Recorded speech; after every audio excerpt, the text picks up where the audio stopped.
오늘 또 이 거룩하고 복된 주의 날, 하나님의 자녀들에게만 주시는 이 특별한 날, 이 날을 하나님께 영광을 돌리며 오전과 오후에 나오셔서 예배를 드릴 때 여러분의 마음이 세상에서 맛볼 수 없는 그런 참된 평안과 안식이 여러분의 마음 가운데 자리 잡으시기를 주님의 이름으로 축원합니다. 우리 10월 달에 주제는 사랑으로 헌신하는 선일 공동체라는 그런 주제로 출발하였습니다. 이제 다음 주일이면 10월 31일이 되지요. 우리 10월 달에 계속해서 교회 창립 주일과 함께 또 이어지는 교회 사랑, 또 교회라고 하는 주제, 또 교회를 어떻게 사랑해야 되는지, 그리고 오늘은 사랑으로 헌신하는 선일 공동체, 이 주제 가운데 중간에 이 헌신, 어떻게 교회를 사랑해야 되는지, 그 헌신에 대해서 두 주제를 가지고 함께 말씀을 나누려고 합니다. 여러분들, 하나님이 이 지구상에 세우신 기관은 딱 두 곳입니다. 하나는 가정이고요, 또 하나는 교회입니다. 그리고 나머지 모든 미국의 백악관, 또 한국의 청와대 등등을 비롯한 모든 기권하는 그런 빌딩들, 기관 단체들은 사람의 필요에 따라서, 물론 그것도 하나님이 허락하신 거지만 바로 사람이 세운 것이죠.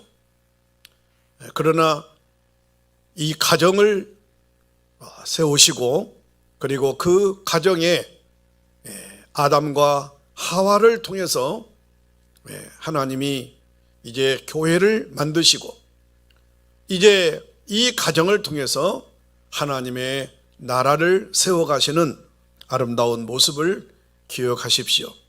그래서 하나님은 여전히도 가정에 기준을 두고, 가정에 눈을 두고, 가정에 마음을 두고 계신다는 것, 여러분의 가정이 평안하고, 여러분의 가정에 화목하고, 형제간에 우애하고, 또 영적인 가정의 질서 속에 부모님을 공경하고, 그리고 부모는 자녀를 사랑하는 것, 그래서 그 가정을 통해서 주의 복음이 퍼지고 또 전달되어져서 하나님의 나라가 되어서 집안에 행사를 해도 주일날을 피하고, 또 여러분 하나님께 영광을 돌리는 일에 항상 기준을 두고 행사를 진행하지요. 가급적이면 할아버지 할머니가 믿는 그 하나님, 아들 딸이 믿고, 그리고 이제 그들이 부모가 되고 또 그들의 자녀를 통해서 하나님의 나라가 계속 퍼져가는 것, 목적을 두고 아담과 하와를 창조하셨습니다. 그리고 하나님이 늘 기준을 두고 있는 것, 교회지요.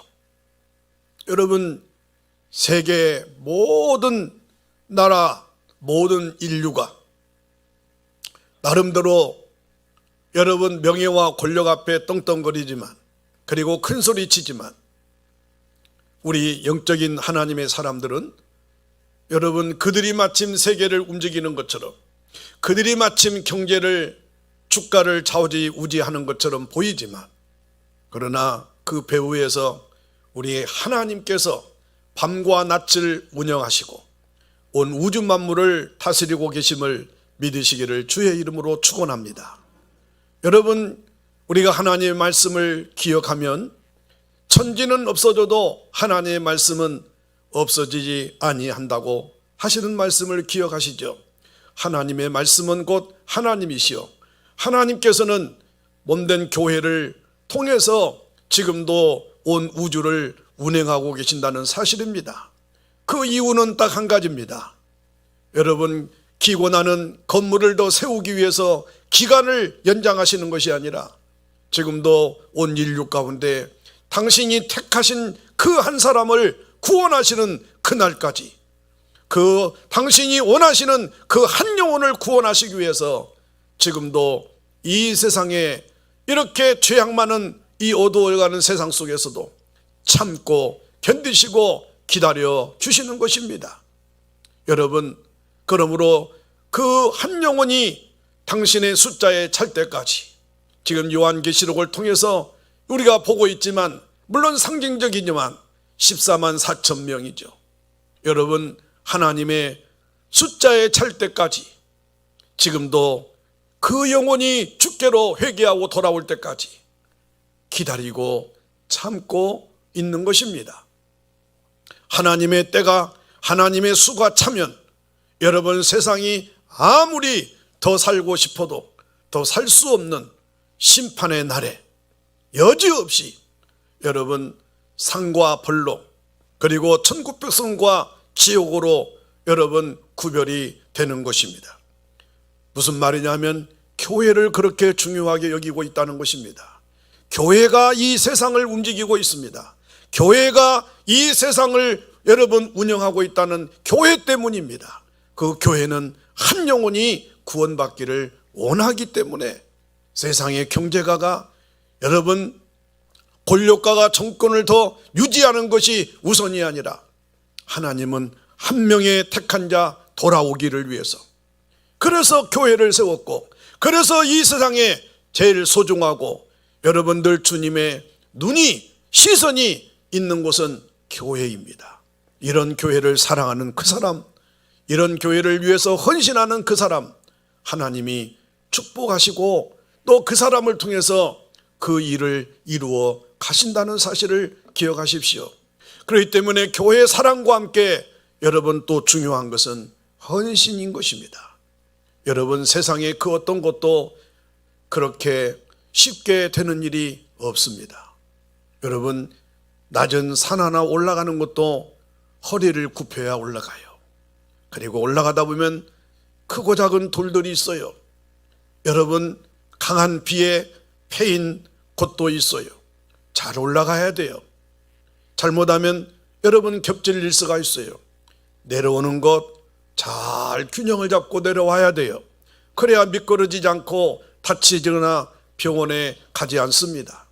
하물며 여러분, 피로갑주어 세우신 당신의 가장 소중한 몸과 같은 교회를 사랑하는 사람, 희생하는 사람, 교회를 위해서 눈물로 기도하는 사람, 여러분들 지금 이 자리에 이 어려운 중에도 한 자리 한 자리 채워지는 것, 주님은 눈여겨보고 계십니다.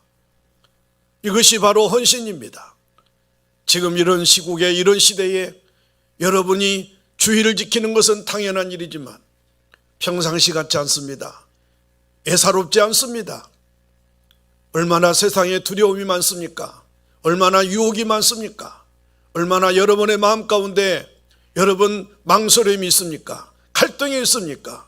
그럼에도 불구하고 나를 사랑하사 나를 구원해 주신 그 하나님의 은혜를 기억하기 때문에, 그것이 더 비중을 두고 그것이 더 우선순위라고 생각하기 때문에 이 자리에 나온 것, 이 자리에 나와서 예배드리는 것, 바로 저는 헌신이라는 이름으로 여러분 붙이고 싶습니다. 사랑하는 여러분, 교회를 사랑하십니까? 헌신하십시오. 헌신하는 그 사람을 통해서 지금도 교회가 교회 되어지고 있고 역사를 이어가고 있다는 사실을 여러분 기억하여 여러분 더욱더 헌신하십시오. 여러분, 교회에 가장 축복받는 사람이 누가 되어야 됩니까? 그 교회를 헌신하는 사람입니다. 여러분, 한국에 얼마나 많은 교회가 있습니까?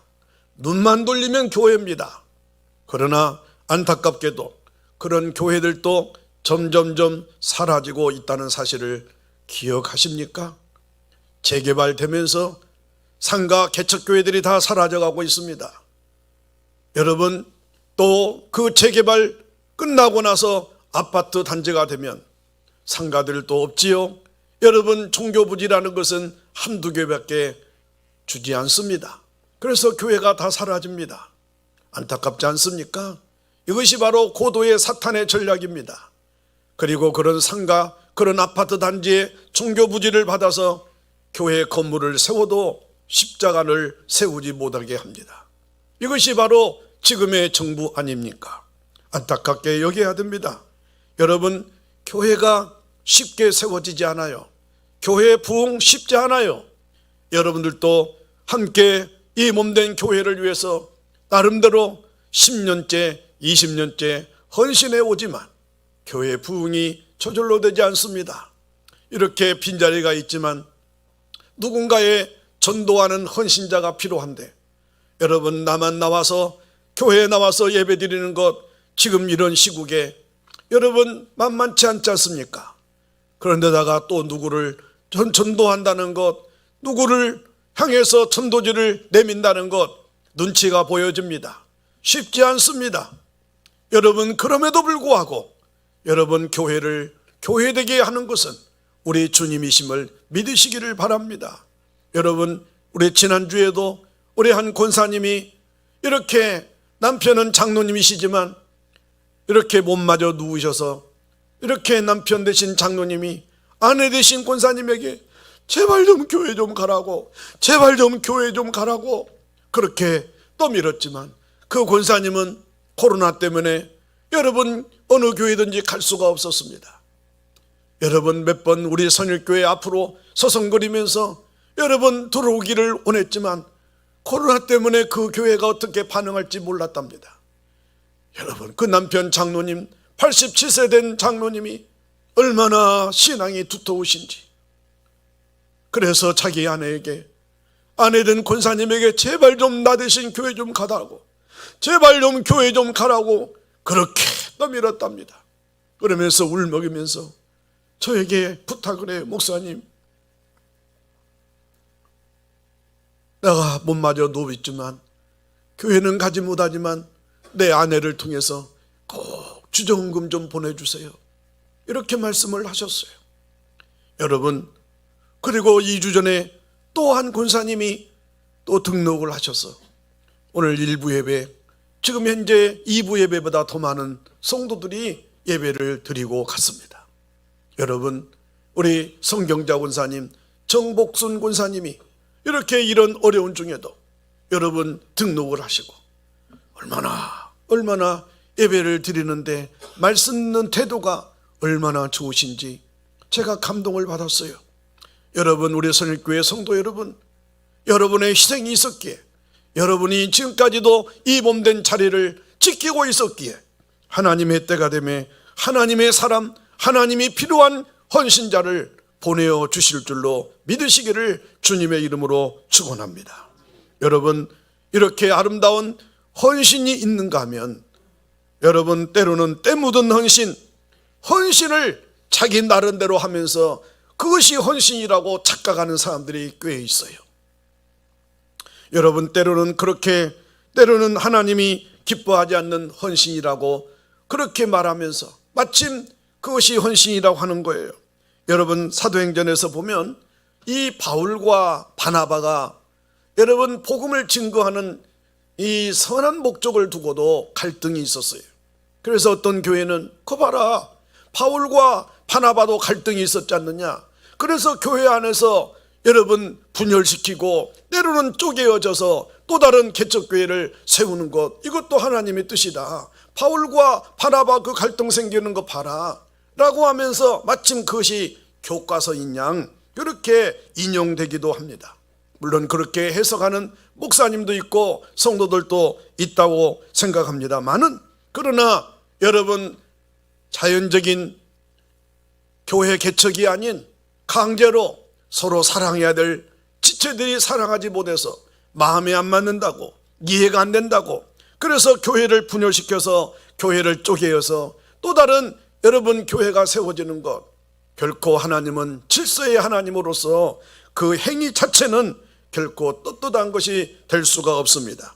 칭찬거리일 수가 될 수가 없습니다. 헌신은 아름다운 것이어야 됩니다. 참된 헌신은 참으로 아름다워야 됩니다.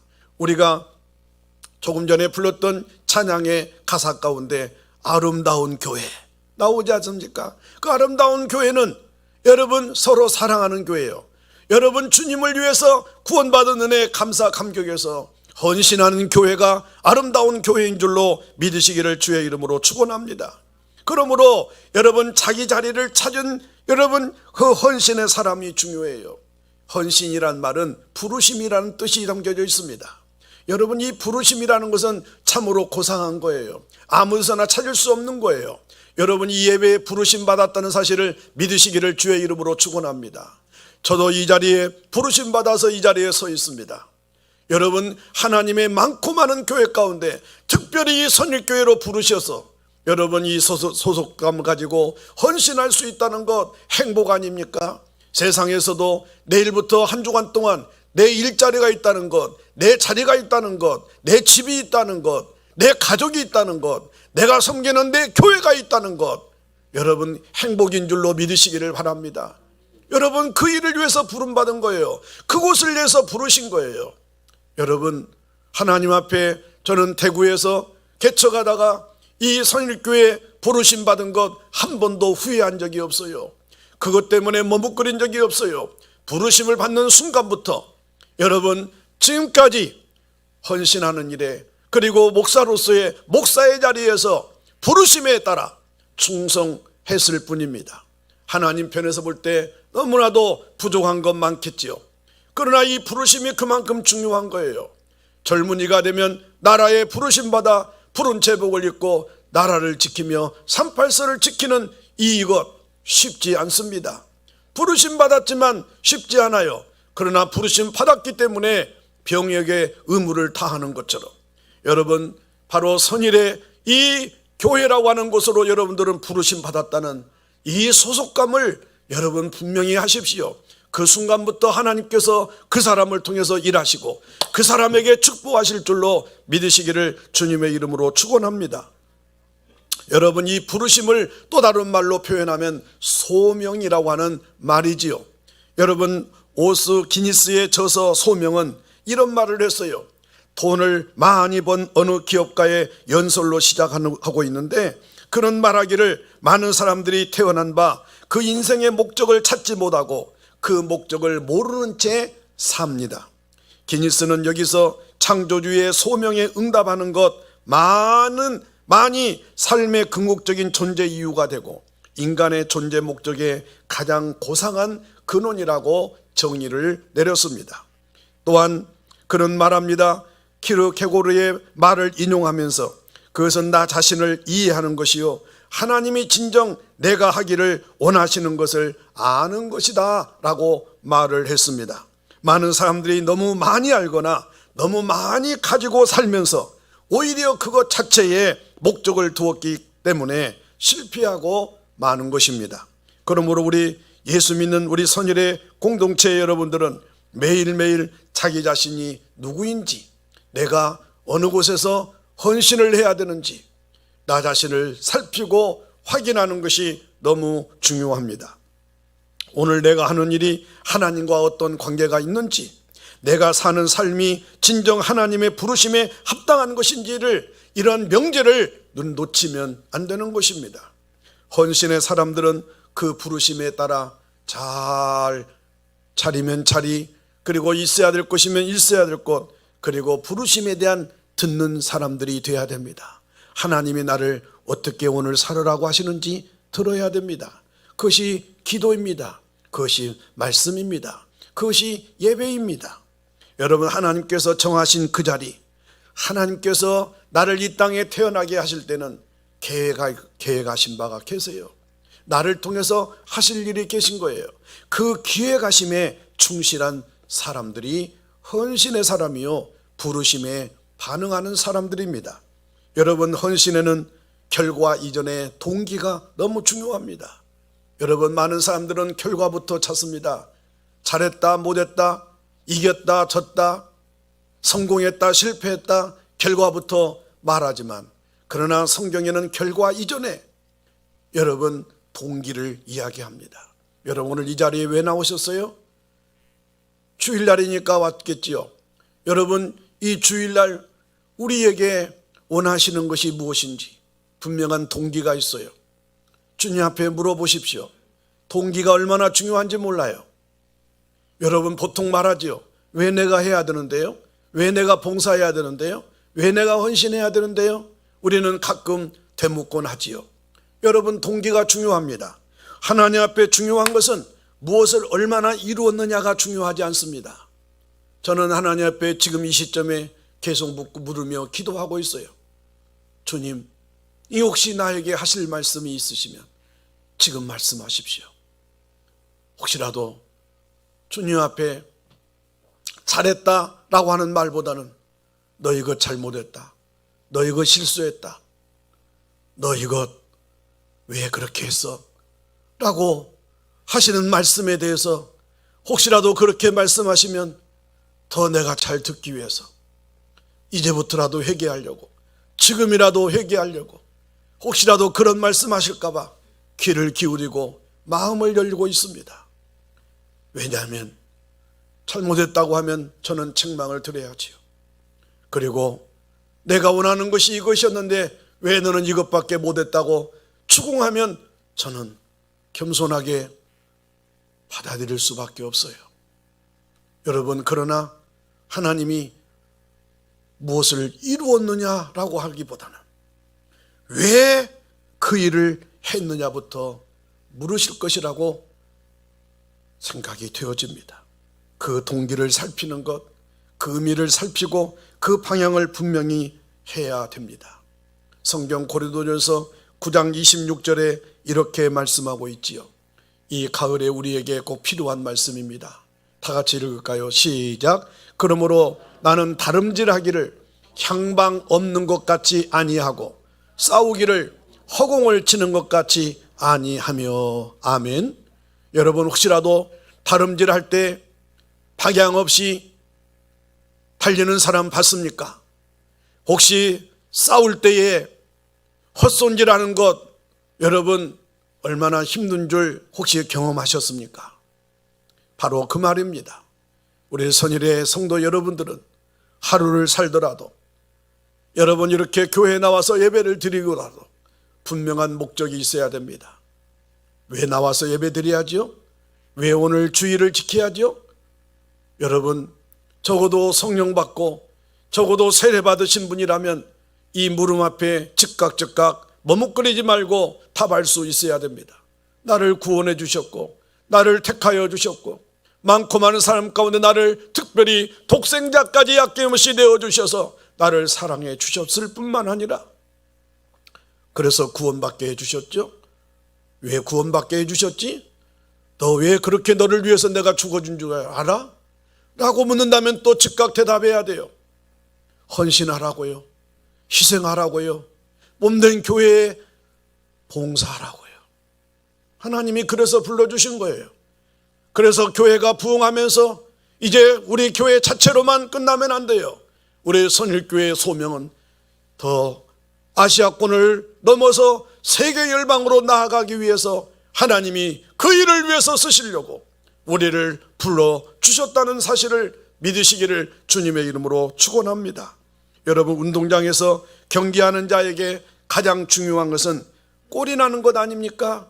정확한 목표를 여러분 달성하는 것 아닙니까? 목표 지점입니다.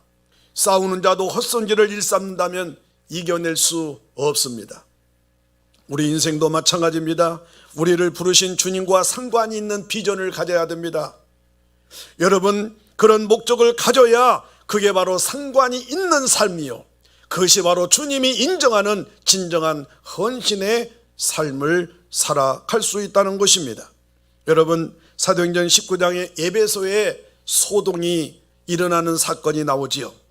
그것은 바울에 대한 나쁜 감정을 품고 있는 그런 무리들의 모습입니다. 여러분 사도 바울은 가는 곳마다 귀신을 쫓아내지요. 여러분 사악한 영들을 다 몰아내는 일을 하지요. 그 당시에 여러분 미신을 숭배하는 자들, 여러분 무당굿을 치면서 그것으로 팥벌이하는 자들, 자기들의 팥벌이가 줄어들고 축소되니까 당연히 그런 사도 바울을 미워하고, 여러분 혼자만 미워하는 것이 아니라 선동하고 무리를 지어서 그 바울을 여러분 협박하는 겁니다. 여러분 피해의식을 갖고 있는 것입니다. 그래서 분노하지요. 분노한 군중은 아우성을 치며 바울 일행 중 두 사람을 붙들어 요즘으로 말하면 여러분 구치소로 끌고 갑니다. 그런데 거기에 대해서 사도행전은 그 군중들의 모습을 아주 여러분 희화적으로 표현을 하고 있어요. 사도행전 19장 32절에 보면 이런 말씀이 있습니다. 사람들이 외쳐 어떤 이는 이런 말을, 어떤 이는 저런 말을, 아니 모인 무리가 분란하여 태반이나 어찌하여 모였는지 알지 못하더라. 바울 일행을 협박하고 괴롭히려고 모였는데 자기들끼리 왜 우리가 왔지? 왜 우리가 이렇게 왔지? 왜 우리가 이렇게 모였지? 하면서 자기들끼리도 마음이 안 맞는 것입니다. 그래서 왜 우리가 이렇게 모였는지 자기들도 알지 못한다고 합니다. 여러분, 그들은 바울의 일행을 붙들었고 아우성을 치며 몰려갔지만 대부분의 사람들이 왜 모였는지조차 모르고 있었다는 것입니다.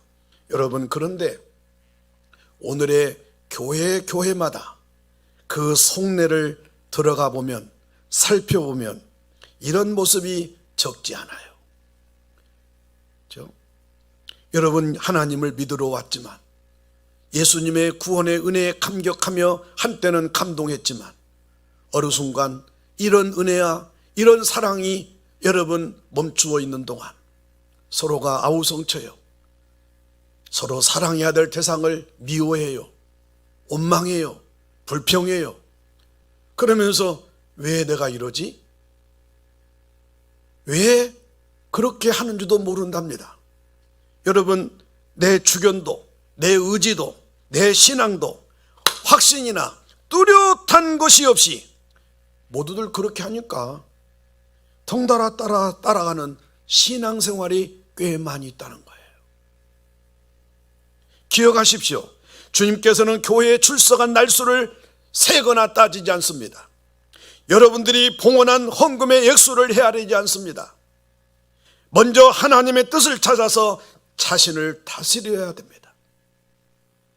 그래서 옌드루 모레이 목사님은 어떤 사람이 이런 질문을 해왔답니다. 목사님, 헌신과 그리고 순종하는 것이 뭐예요? 그거 어떻게 헌신하는 거예요? 어떻게 순종해야 되는 거예요? 물었을 때 그 목사님은 이렇게 대답했대요. 하나님과의 지속적인 교제입니다라고 말했다는 것이에요. 우리가 말하는 경건생활 아닙니까? 이렇게 공식 예배 때 나오는 것이 여러분 하나님과 지속되는 그런 교제만이 아니라 매일 새벽을 깨우며 말씀과 기도로 날마다 묵상하며 그리고 저녁에 잠자리 들 때 그 말씀을 다시 점검하면서 내가 이 말씀대로 살았는지 자신을 돌아보는 것, 이것이 바로 하나님과 지속적인 교제라고 하는 것입니다. 다시 말하면 말씀과 기도를 통해서 자기 자신을 굴복시키는 매일의 삶을 말하고 있습니다. 참된 헌신의 삶은 말씀의 터, 그리고 하나님의 뜻 위에 그 삶을 건축하는 것입니다. 그러므로 사랑하는 여러분, 참된 헌신의 길에 놓인 거친 돌이 되지 마십시오. 생각이 있는 크리스찬이라면 누구나 헌신의 삶에 대한 좋은 바람이 있을 것입니다. 그러나 정작 그렇게 말하는 사표, 즉 모델이 되게 사는 사람은 흔하지 않습니다. 여러분들이 지금 10년, 20년 같은 교회에서 신앙생활하면서 여러분 나름대로의 사표가 있습니까? 여러분 나름대로의 모델이 있습니까? 나도 저 사람처럼 기도해야지, 나도 저분처럼 헌신해야지, 이런 분이 있느냐라고 하는 말입니다. 여러분, 저는 어렸을 때부터 주일학교 다닐 때부터 이런 마음이 있었습니다. 나도 크면 저렇게 돼야지, 나도 저렇게 돼야지. 여러분, 충성스러운 교사를 보면 나도 저렇게 돼야지. 중학교 때부터 말입니다. 목사님 보면 하나님이 부르심을 받았을 때 나도 목사가 되면 저렇게 돼야지. 나도 설교하면 저런 목사님처럼 설교해야지. 저는 사표가 그때마다 자라며 성장하는 과정 속에 있었습니다. 여러분, 우리가 기억하십시오. 혹시라도 참된 헌신의 길에 장애가 도사리고 있지 않습니까? 주 안에서 산다고 하면서도 주님의 뜻을 찾기 전에 자신을 앞장 세우는 사람 말입니다. 베드로의 경우도 그랬습니다. 베드로는 얼마나 주님을 사랑한다고 호언장담했습니까? 그러므로 주님께서 고난을 당하고 죽어야 한다는 그 길을 막는 것이 그에게는 너무나도 당연한 것이었습니다. 그래서 여러분, 주님께서는 그런 베드로를 꾸짖었죠. 성경 마태복음 16장 23절에 이런 꾸중의 말씀을 혹시 여러분들 기억하십니까? 예수께서 돌이키시며 베드로에게 이르시되 사탄아 내 뒤로 물러가라. 베드로는 다른 제자들은 다 주님을 배신한다 할지라도, 다 주님을 떠난다 할지라도 나는 주님을 떠나지 않겠다고 호언장담했던 그 베드로, 주님 앞에 이런 꾸중을 들었어요. 사탄아 내 뒤로 물러가라. 너는 나를 넘어지게 하는 자로다. 베드로가 뭐 잘못했습니까? 다른 제자들 다 배신한다 할지라도 베드로 자신만큼은 주님 배신하지 않겠다고 한 겁니다. 그 말 자체만 들으면 주님이 얼마나 호감 갖겠어요. 주님이 얼마나 감동받았겠어요. 그러나 그렇게 말하는 베드로의 그 호언장담하는 말 속에는 우월감, 자기만 인정받겠다고 하는 그런 중심을 깨뜨리시고 사탄아 물러가라. 너는 나를 넘어지게 하는 자라고 꾸중하시며 책망하셨습니다. 네가 하나님의 일을 생각하지 아니하고 도리어 사탄의 일을 생각하는도다 라고 말씀하셨습니다. 사람의 일에는 의뢰이 내 기준에 따른 내 이익, 내 계산이 때처럼 끼어 있습니다. 참된 헌신을 위해서는 오늘 우리가 읽었던 갈라디아서 5장 24절 말씀, 그 청과 욕심을 십자가에 못 박고 자기의 십자가를 져야 되는 것입니다. 우리가 자주 함정에 빠지는 것이 있어요. 우리의 나태함과 게으름의 모습으로 살면서도 헌신에 거침이 되는 경우가 많이 있다는 사실을 기억하십시오. 그들은 대개 사람을 표준으로 삼아 행동하는 신자들이죠. 다들 그러는데 뭐, 저 사람도 그러잖아. 저 사람도 그러는데 뭐, 그래도 나는 저 사람보다 낫지 않아. 그래도 나는 저 사람보다 헌신하고 있잖아 하는 생각들입니다. 헌신자의 한결같은 표준은 그리스도의 마음을 가져야 됩니다. 그리고 아버지 하나님의 온전하심이 있어야 됩니다. 물론 교회에서 주인의식을 가지고 참여하는 것은 헌신하는 자의 소중한 덕목이죠. 그러나 주장하는 자세에서는 아니 됩니다. 사랑하는 소중한 몸된 지체 여러분, 교회는 언제나 서로가 서로를 사랑하고, 그리고 나보다 저 사람을 더 높여요. 여러분, 섬길 줄 알아야 됩니다. 섬김의 대상이어야 한다는 사실을 늘 기억하십시오. 제가 보니까 섬기려고 하는 마음을 먹는 만큼 평안함을 주신 적이 없어요. 섬기면 되지, 섬겨야지 라고 하는 마음. 헌신은 곧 또 다른 말로 표현하면 섬김입니다. 예수님께서는 그 섬김을 위해서 낮아지셨어요. 그리고 사람이 되셨어요. 그리고 죽기까지 하셨어요. 그것이 바로 헌신이요 섬김인 것입니다. 그러므로 사랑하는 성도 여러분, 헌신은 자신을 붓는 것입니다. 일에 대한 욕심이나 과시나 사람들 보기에 그럴듯한 수고나 예매한 책임감이 준 참여 등에는 진한 마음이 사라지게 되어 있습니다. 헌신을 요구하는 성령님은 먼저 그 마음에 호소하며 깊은 애정을 불러일으키십니다. 그러므로 헌신의 사람은 굳이 자신을 내세우지 않습니다. 내가 주장하려고 하지 않습니다. 아니, 내가 주관하려고 하지 않습니다. 그러나 자신의 필요를 철저히 인식하는 성도라면 자신을 주저함 없이 불태워 그 사역의 한 부분이 되고 맙니다. 그 일 내가 할게요. 그 일 내가 할게요. 바로 그것이 오늘 찬송 불렀던 것처럼 진정한 헌신입니다. 누구도 하려고 하지 않는 헌신, 주저하고 있는 헌신, 귀찮다고 생각하는 그 헌신, 그거 내가 할게요. 그거 내가 하겠습니다. 여러분, 준비된 사람은 결코 일을 놓치지 않아요. 기회를 잃지 않아요. 성경에 보면 막달라의 여인 마리아는 안식 후 첫날 이른 아침 아직 어두울 때에 예수님의 무덤을 찾아가지 않습니까? 두려움도 이겨내면서까지 주님의 시신에 향로를 넣어 드리러 찾아갔습니다. 그리고 예수님의 시신이 없어진 것을 알게 되죠. 동행했던 다른 사람들은 다 두려워서 그 자리를 떠났습니다. 믿음의 사람이요 의리의 여인인 이 막달라 마리아는 그곳을 떠나지 아니하고 무덤 곁에서 홀로 울고 있었습니다.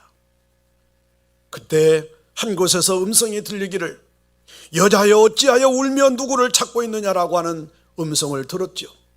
그때 이 마리아는 이렇게 말합니다.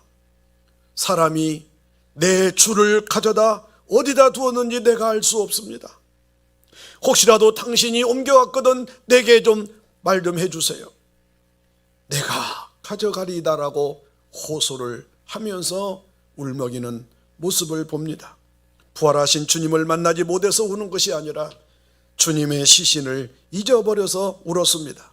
그리고 썩어서 냄새날 시신을 내가 책임지겠습니다 라고 하는 이 마리아의 헌신을 우리는 기억해야 됩니다. 내가 책임지겠습니다. 이것이 아름다운 헌신입니다. 여인은 자기가 그 시신을 매장할 능력이 있고 없고를 따지지 아니하고 자신의 능력을 계산하지 아니하고 그 예수님의 시신 내가 책임지겠습니다라고 하는 이것이 바로 아름다운 헌신입니다. 교회에서 헌신하는 사람, 돈 있어야 헌신합니까? 건강해야 헌신합니까? 헌신할 능력이 되어야 헌신한다고 생각하십니까? 교회는 그런 곳이 아닙니다.